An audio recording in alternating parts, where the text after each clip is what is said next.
Okay, hello everyone. I'm going to go over my notable undrafted free agents.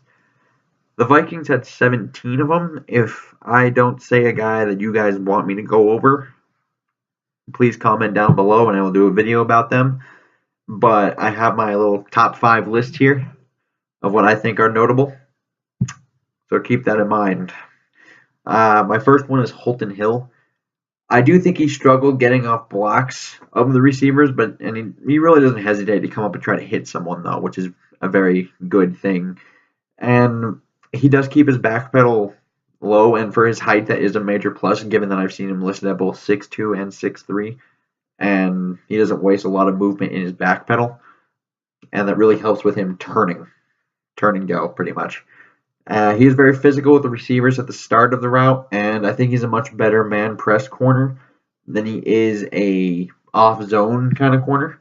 But I do think he would be able to withstand playing in a cover 2 or cover 3 kind of scheme had he been asked to play it. Obviously, if he stays in Minnesota, he's not going to be really asked to say that or to do that under Zimmer. Now, I feel like the obvious things to talk about Holton Hill is he has some character concerns. There's the marijuana concerns. He was suspended due to marijuana and team violations, and I think he also failed the drug test at the combine. And I've heard some scout reports say they don't know if he's really going to take it seriously at the next level. But this to me is he's a day 2 or like a late day 2, early day 3 kind of talent.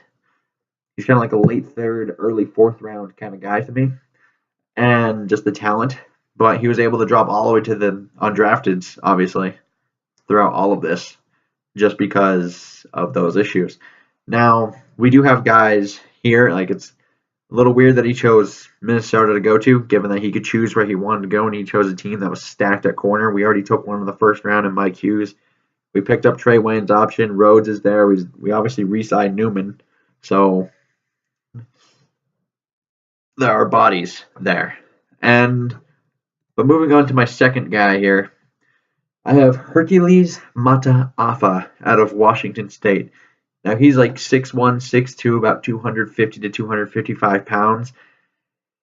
He's an interesting cat, this Hercules Mata'afa, because Washington State lined him up at DT. He's a defensive tackle, and I think he would be a much better fit on the outside. As with that size, he's kind of mauled by guards in the run game, so he can easily get caught up in the trash in the middle. But he has always shown speed and quickness that could be an asset on the outside, or I guess possibly as an off-the-ball linebacker, although I think I would prefer him blitzing off the edge to some degree. That could be as an off-the-ball linebacker as well. But I think his main job would be to add to a pass rush. And he's always shot gaps, and he's made disruptive plays constantly using that quickness of his. Then you get into this weird thing of what position he's going to play. Now, I think he's going to be more of a sub package guy that, like this guy, I kind of feel like he's going to make the roster, this one, because he has an interesting skill set that can be utilized much better to me. And if you're creative with him, it could be very useful. I think this guy could be used in a similar fashion we use Barr. Obviously, we don't know how he covers. He's never been asked to cover. But maybe this is a guy where you can put him on the edge and we can put a guy inside, like in the nickel package maybe. If it ever got to that point, I don't expect that in year 1. But maybe a year or 2 down the road, perhaps he can be more of a sub package guy. Add some weight in there if you want him to be more of a defensive end. Get him in a more 260 to 270 range. Bulk him up a bit. He's an interesting cat, this one. But I feel like he can be a very good asset to us, because I feel like if he can just add more pass rush to what I feel is they want to add more of a rotation going. So this might be a very needed guy later on in life here. It's just going to be interesting how they decide to utilize him, because this could be anything from a down defensive end to an off-the-ball linebacker, elephant kind of role, just a blitzing guy, a blitzing linebacker essentially early on. So keep an eye on Hercules Mata'afa. I don't know. Assuming he makes the roster, it's going to be an interesting guy, because I don't think they would keep him on the roster without utilizing any of those skill sets. And then to round this out, I have 3 offensive players, 2 of them being receivers. One of them is Corey Robertson. I don't know if anyone has talked about him yet, but to me, he's always shown physicality at the point of attack, and he really has the ability to go up and get it. Like, he's a very good jump ball receiver. He kind of becomes a running back with the ball in his hands and is very hard to bring down. Has some elusiveness, not great elusiveness, but it shows up every once in a while. And he's a decent initial run blocker, but he really struggles keeping the block, that can get better. I don't think he's the most complex. He doesn't have the most complex route tree, since he mostly ran screens, curls, and vertical routes. So you might need to get him up to speed on those, teach him more nuanced kind of things. But he has all the physical ability you want in a receiver, and he really does need to work on those route runnings, I think. Because he hasn't really dropped many passes. He has the hands. He has the size at 6'1", 210. He showed a lot. He had 12 touchdowns last year.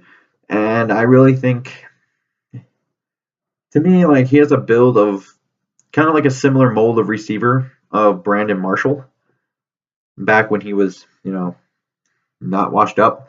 But it's a similar mold. Not saying he's going to be Brandon Marshall, just a similar mold and breed of kind of receiver.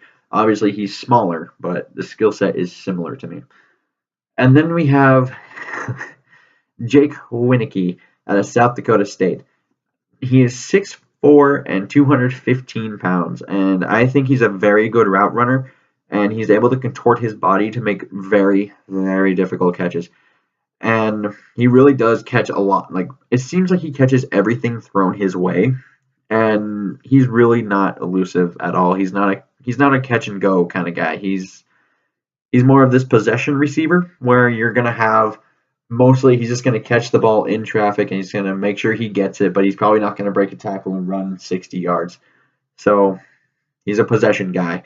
But I think he could be a possible red zone monster in the NFL, because I think he turns a 50-50 ball closer to an 80-20 ball, and he's a very effective run blocker, and he can take defensive backs just completely out of the play on a very consistent basis.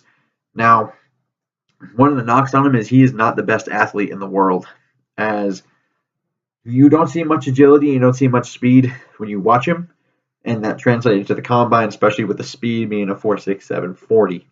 So I think if he isn't at South Dakota State, though, we're probably talking about him being a 4th or 5th round pick. So I'm very okay with this signing as a UDFA, considering the Treadwell experiment and how that's going over. And my last one is Roc Thomas. He's a running back out of Auburn/Jacksonville State. He spent 2 years at Auburn and 2 years at Jacksonville State. And he has 54 career receptions with 644 reception yards as an 11.9 average yards per catch. And I think he's quicker than fast, and he could be a solid change of pace back to help replace Jerick McKinnon potentially. I think he was underutilized as a pass catcher, but he was able to show a lot of elusiveness on the ground while he was racking up 2,322 career rushing yards for a whopping 5.9 yards a carry over his career. And I think this one can actually challenge for a spot on the roster pretty early and actually be used, as that third running back spot is kind of up for grabs. I think this guy right here might be the favorite to win it, because obviously you have Cook and Murray just cemented in on the roster, and then after that you have some other undrafted guys they have got, and then I'm not sure if Bronson Hill's returning from last year, but then you have this guy. I think this guy, he's the best bet to win it. He shows elusiveness, and he's able to actually break some tackles there, and he can catch the ball well. I feel like he's very underutilized, though. And yeah, and like I said in the beginning of the video, if there was anyone you guys wanted me to go over that I didn't go over, I know these were kind of just brief overview kind of things, but if there's anyone you guys want me to go over, comment down below and I will go over them. And till next time, I bid y'all adieu.